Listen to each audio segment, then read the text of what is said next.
Enjoy करायचो. आनंद. त्यांचं वय किती जास्त आहे ना माझं किती कमी आहे हे त्यांनी कधी त्यांचं वय दाखवून नाही दिलं. त्यानंतर जेव्हा दिवे घाटातून आम्ही जायचो तर आमच्यातल्या काही महिला थकायच्या, थकलेल्या असायच्या किंवा जेंट्स थकलेले असायचे, तर दोन दोन जण त्यांच्या हाताला धरून ते ओढत घेऊन जायचे. बरं, ते डोळ्याने मी पाहिलेलं आहे सर. ती ताकद, जी भगवंताने त्यांना जी दिलेली शक्ती होती, ती ताकद होती ती, म्हणजे या सगळ्या छोट्या छोट्या गोष्टी आहेत ती, म्हणजे आम्हाला सुद्धा, म्हणजे आम्ही बोलायचं नाही महाराज मला कंटाळा आला, मला थकलोय मी बोलायचे अरे काय तू तरुण असून माझ्यासारखं, माझं 80 वर्षे 85 वर्षे, आम्हाला ओढून न्यायचे दिवे घाटातून. खंडाळा घाट तर ते असे सहज निघून जायचे. हा मायक्रोफोन आहे ना, हे जे आता ज्या मशीनमधून बोलतोय ना, हा माझ्या 14 वर्षात पहिल्यांदा आणला, बरोबर ना महाराज. पण आमच्या दिंडीचा मायक्रोफोन जर असेल कोण तर काळे महाराज.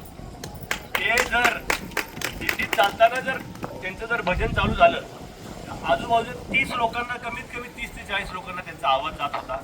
आणि त्यांच्या सोबत जे कोणी गायचे ते 15 मिनिटांनी त्यांचे घसे बसायचे, 20 मिनिटांनी त्यांचे आवाज बसायचे. पण काळे महाराजांचा आवाज 33 दिवस तेवढ्याच जोरात असायचा. ते आमच्या दिंडीचे मायक्रोफोन होते. एक म्हणजे त्यांच्या भजनामध्ये, आवाजामध्ये एकनिष्ठ. आता एकनिष्ठावरती जर त्यांचं बोलायचं झालं, अशी काही मी दिंडीत आल्यानंतर अशी काही वेळ आली होती, काही जण आपल्या दिंडीतील काही लोक दुसरीकडे चालले होते, दुसऱ्या दिंडी सोडून चालले होते. तर ते म्हणाले नाही, जर दिंडी सोडायची असेल तर मी आता घरी बसेन, पण दिंड्या बदलणार नाही. कारण मी पांडुरंग कारंडे कारंडकर जे महाराज आहेत, ह्यांचे वडील, ह्यांचे गुरु, यांना मी शब्द दिलेला. तर जर मला आता दिंडीच बदलायची असेल तर त्यापेक्षा माझं मी घरी रामकृष्ण हरी करेल. पण पैशासाठी किंवा कुठल्याही छोट्या मोठ्या गोष्टीसाठी मी माझं पद कमी करणार नाही.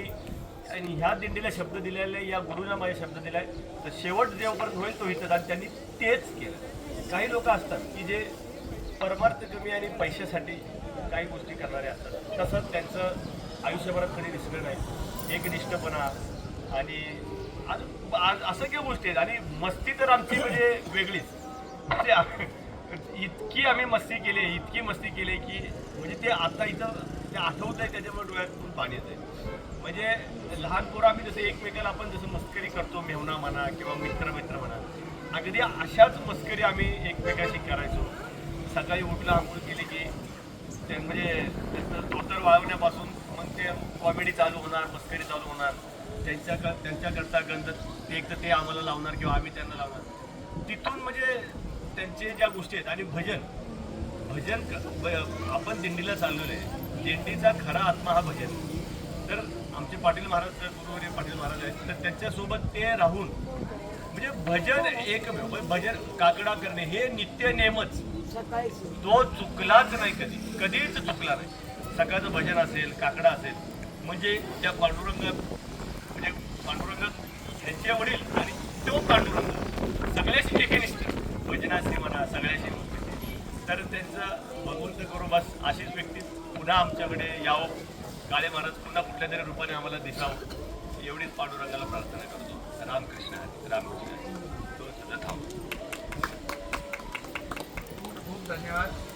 मला 1 मिनिटाचा आढावा आला की त्यांनी मला हर तीर्थात एवढे त्यांना माहिती होतं. हर तीर्थात म्हणजे ते काय त्या तुमच्या गावच्या भाषेत माहिती. ते मला बोलले चंद्रकांत, बरेच लोक म्हणतात पण माझं खरं पाठांतर साठीनंतरच झालं.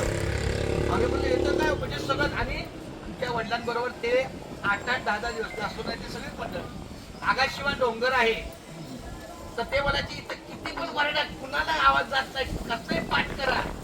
अशा पद्धतीनं त्यांनी साधारण 92 पासून ते अगदी शेवटच्या क्षणापर्यंत 1-2 वर्ष कदाचित त्यांच्या वयोमानानुसार